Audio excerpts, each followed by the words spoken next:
और आज लोकसभा में अरुणाचल प्रदेश को लेकर खूब हंगामा हुआ है। पहले कांग्रेस ने आरोप लगाया कि कांग्रेस मुक्त भारत की मुहिम के तहत मोदी सरकार चुनी हुई सरकार को गिराने की कोशिश में लगी रहती है, और उसके बाद सरकार की तरफ से राजनाथ सिंह ने इसका जवाब दिया।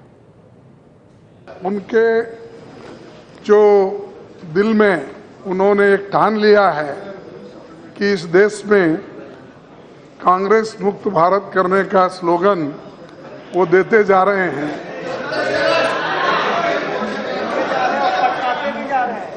तो अरे सुनो भाई, उड़ो मत जरा बैठिए। तो इसीलिए मैडम ये इनका प्रयास ये रहा, कोशिश ये रही कि जिस जगह भी उनको अवसर मिलता है उस जगह डिस्टेबलाइज करके अपनी गवर्नमेंट लाने की कोशिश कर रहे हैं। ये ऐसा ही अरुणाचल में हुआ, ऐसा ही उत्तराखंड में हुआ।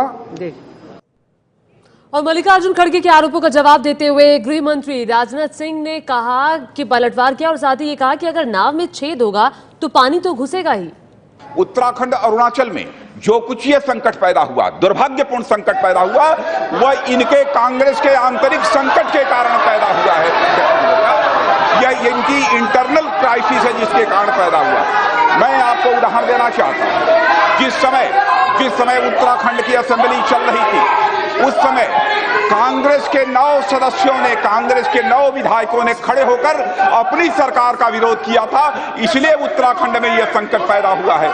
और अरुणाचल के संकट का जहां तक प्रश्न है, वह भारतीय जनता पार्टी ने कहीं पर कांग्रेस के विधायकों के बीच डिसइंटीग्रेशन कराने का काम, तोड़ने का काम नहीं किया है, बल्कि स्वयं कांग्रेस पार्टी अरुणाचल प्रदेश में टूट गई और उसके बाद 2/3 लोग अलग होकर इन लोगों ने सरकार बनाई है।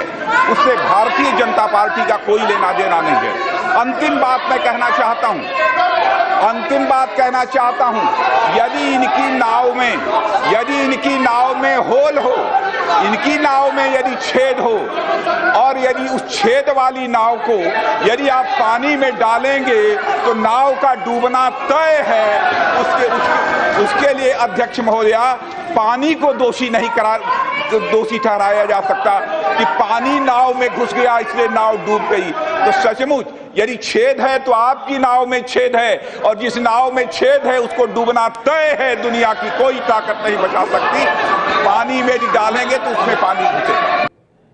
तो गृह मंत्री ने कहा कि कांग्रेस ही अपना कुनबा संभाल नहीं पाई थी, और साथ ही साथ आपको ये भी बता दें कि सरकार के जवाब से कांग्रेस सांसद संतुष्ट नहीं हुए और उसके बाद उन्होंने सदन से वॉकआउट किया।